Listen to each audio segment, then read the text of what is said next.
Hey, what's going on everyone? This is Mike Colleen at MikeColleen.com, and today's video is going to be about how emotions can trigger or cause allergies. So the one thing I want to say is, number one, you absolutely, for sure, can heal completely from allergies, and I mean done, no more.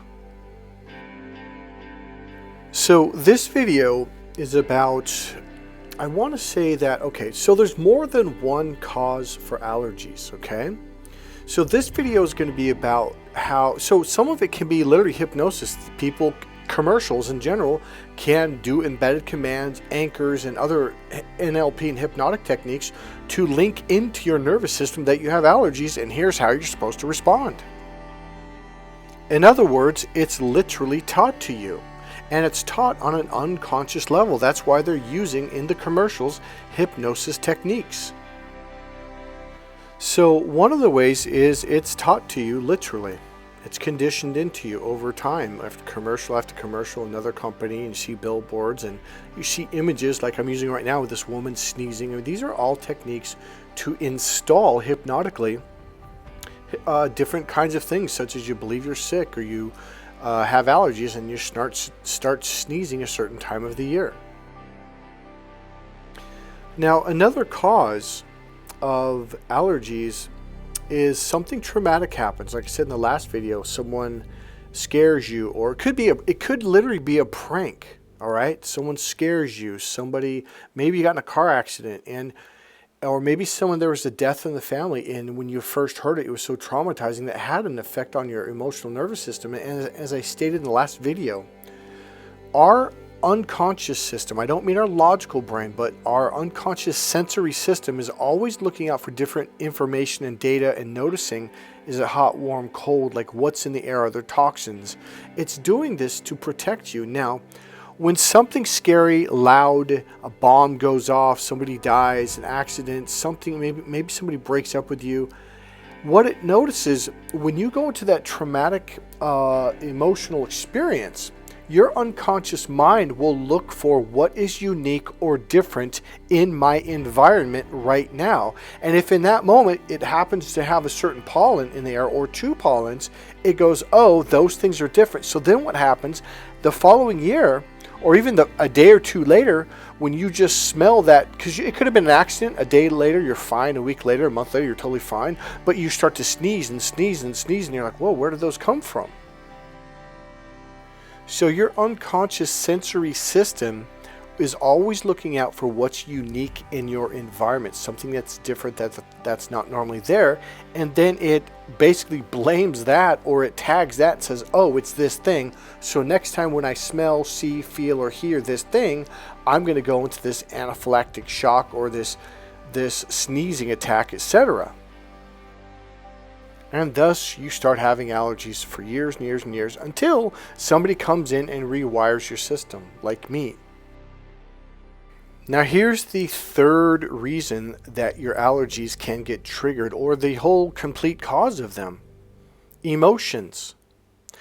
So when I was in Hawaii during this 5-week NLP training, I started to sneeze to what would be called an allergen. Remember, allergen, that's a word that's literally made up, and then the doctors give you a definition. You're like, well, what's an allergen? Oh, well, it's this. And then you go, oh, so a pollen now becomes this allergen, which is now considered toxic to the system, which now causes this reaction.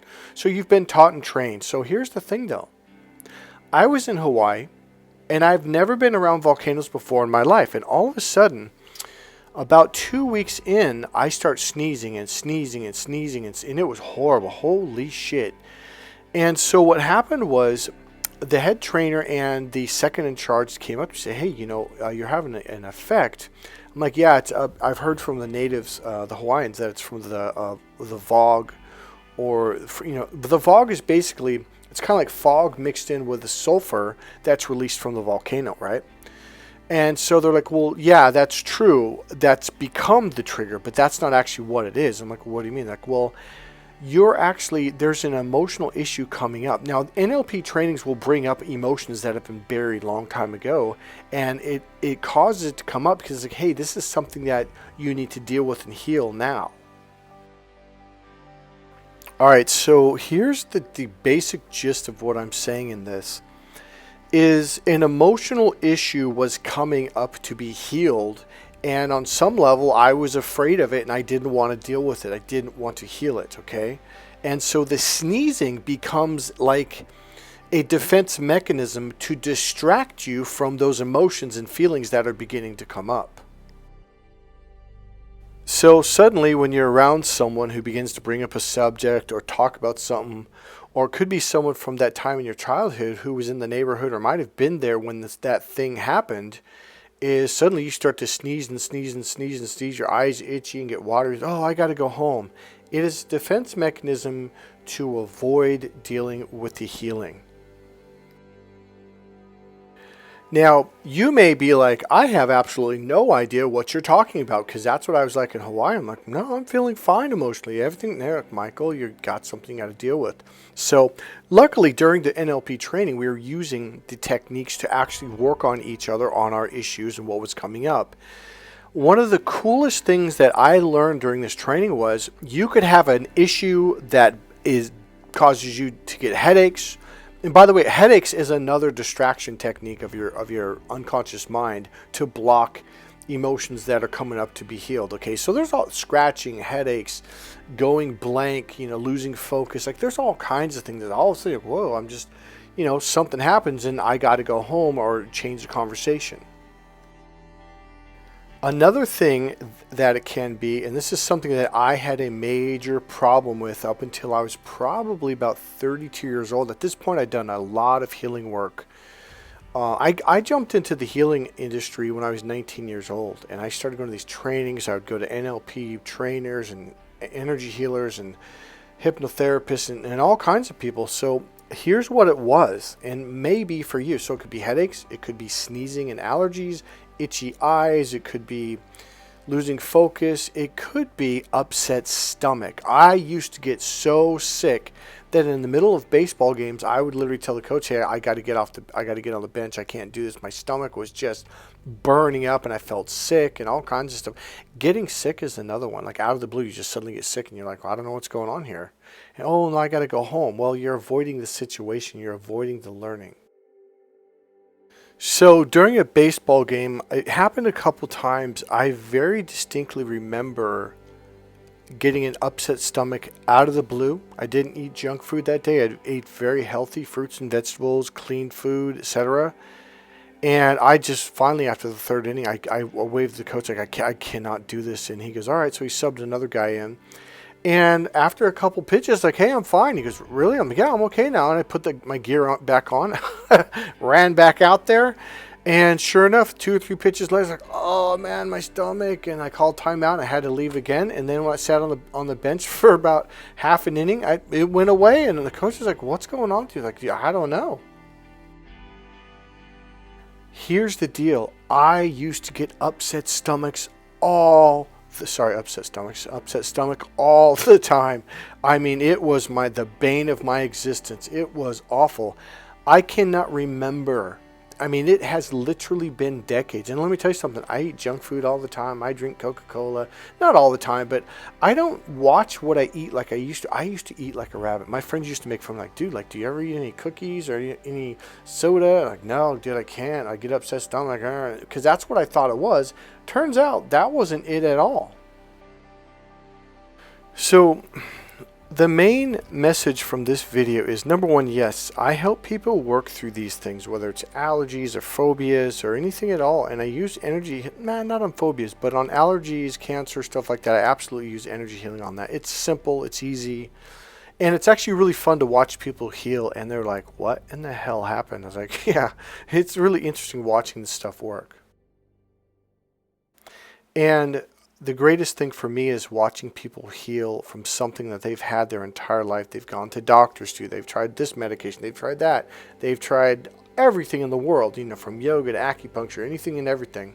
And they come to me, and after 3, 4, 5, maybe a few more sessions, boom, that problem is gone for life.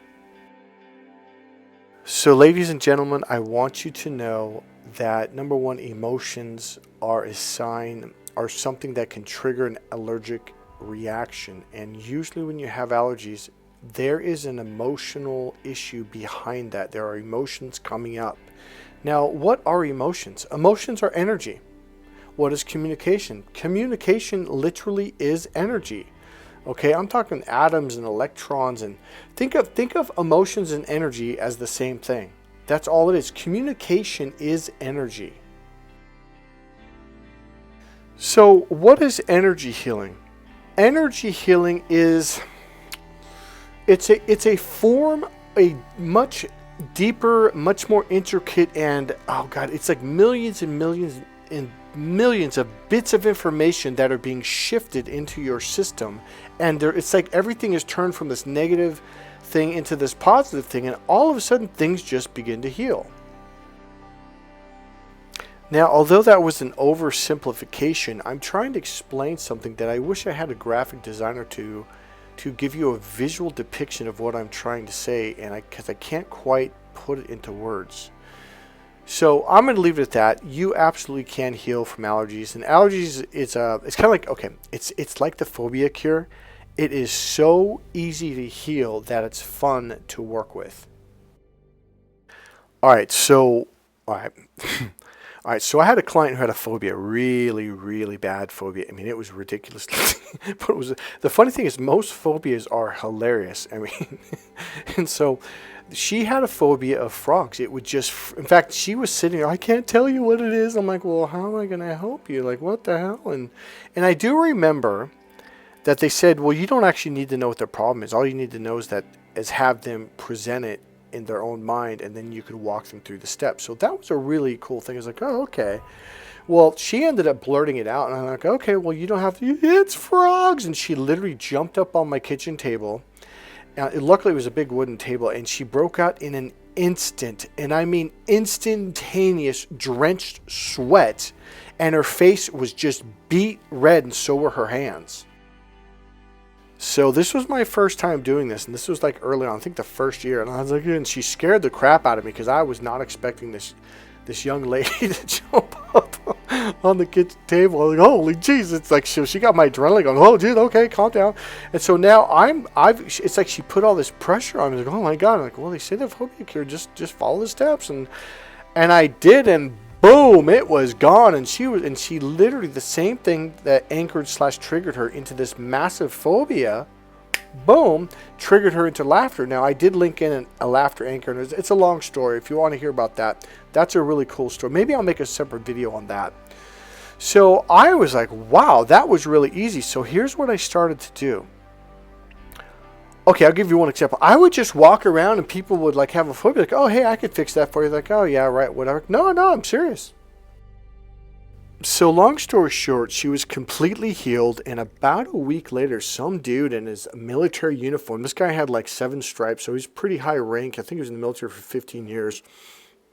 And he had like the top stripes and the bottom stripes. I'm like, holy shit, I think he was like a first sergeant. I forget what his actual rank was, but he was pretty high up there. And I thought the military was calling me back saying, hey, we're going to war. We're going to bring you back. I'm like, because I was like, oh, fuck, no, I don't want to go back. So he stuck out on his, he goes, are you Mike Colleen? I'm like, yes, sir. And he sticks his hand out and shakes me. He goes, I got to thank you. You have no idea the problems that I've had to deal with my wife. I'd have to literally carry her from children's parties in the park, and she'd be freaking out. And he goes, I don't know what the hell you did, but she's been going to therapy for freaking over a decade. Nothing worked. Pills, nothing.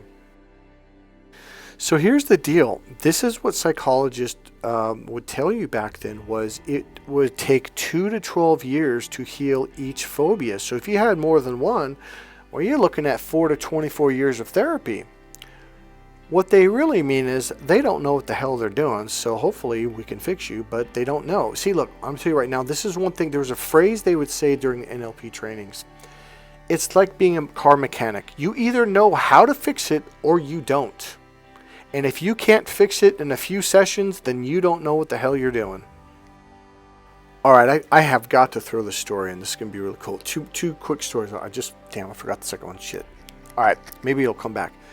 So what I would start to do was I would just kind of walk around, going wherever in the San Francisco or anywhere.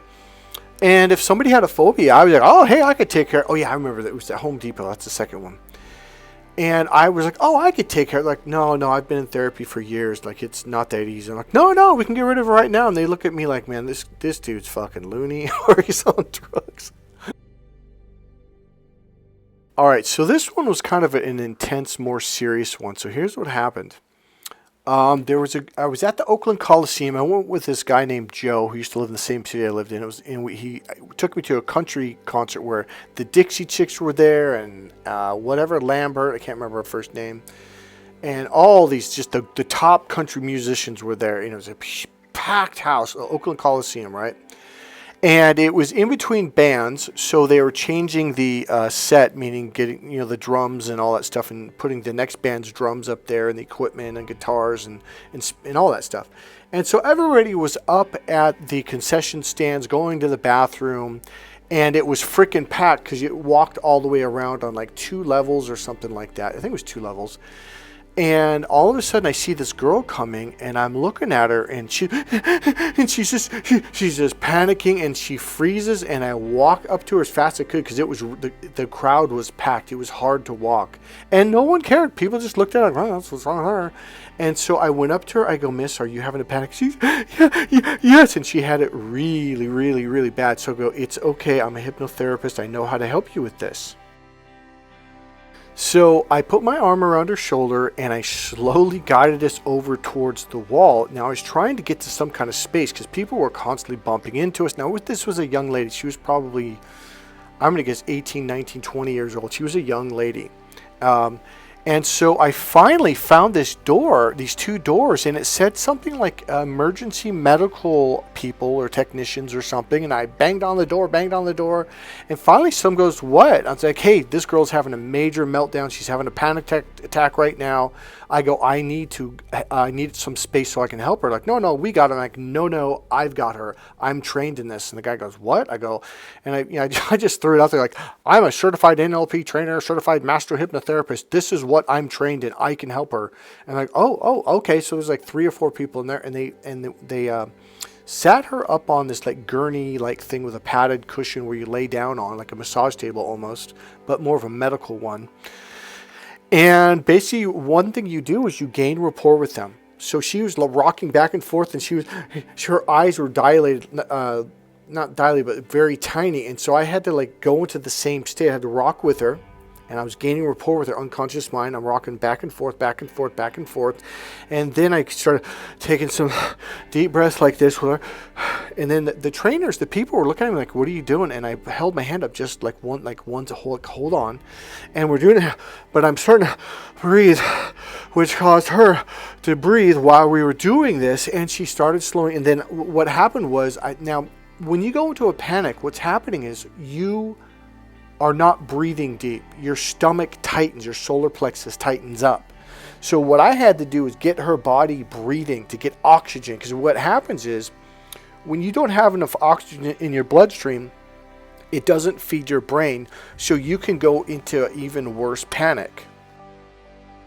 So what that will cause your body to do is take whatever blood and oxygen it has and left and put it into your brain, but it's not enough. So it even causes an even greater hyper focus on the situation that's causing you to panic. So here I was, leaning forward, leaning backward, rocking forth and back and forth, breathing. And I noticed her lungs started to breathe in. And then what happened was I started to slow down.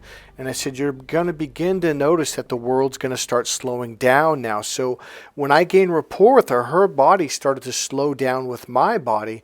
And I started taking deeper and deeper breaths. I go, "You may begin to notice." And what I did with my eyes was I began to open up and see the bigger picture, because I knew that since we were in deep rapport, her unconscious nervous system was going to cause the same thing. And I go, "You're going to begin to notice that the world's going to become more open, and you're going to begin to see the bigger picture. And you might even begin to notice that you're already breathing much deeper now, and you're much more relaxed." And she just calmed all the way down. And the people in the room started cheering. They're like, "Yeah!" And the guy goes, "That was incredible." Like, "How did you do that?" I go, "Well, right now, why don't we just stay calm? Let's keep the young lady calm. She's going to be okay." So long story short, It really is a good feeling to be able to just help someone who's having a full-blown panic attack, because those people in the room, they wouldn't have been able to do anything. What they probably would have done is called an ambulance, which would have freaked her out more. They would have had to pull her out, in a gurney through the crowd, etc., and then taken her to a hospital, and they would have shot her up with some kind of drug, and then they might have said, oh, well, you need to be on Prozac for the rest of your life because you're fucking, they would have made some fucking thing up like schizophrenic or who knows. But that's generally how people get on psychiatric drugs. It's because they don't know what the hell they're doing. So what do they have? They've got an ambulance. They've got a gurney. They strap you down. They fill you with drugs. I mean, that's what they know. So one thing you need to know about a panic attack is it is a phobia. Okay, so that's why that was so easy to fix. Okay, now there was a couple other things I did, but I give you the gist of it. So now, I was in Home Depot one day, and I was talking to this cashier, and she mentioned something about a phobia to, I think it was mice or spiders. It's like, oh, that's easy to get rid of. That's not a problem. She goes, no, I've been in therapy for a long time. It's like, it's not easy. I'm like, no.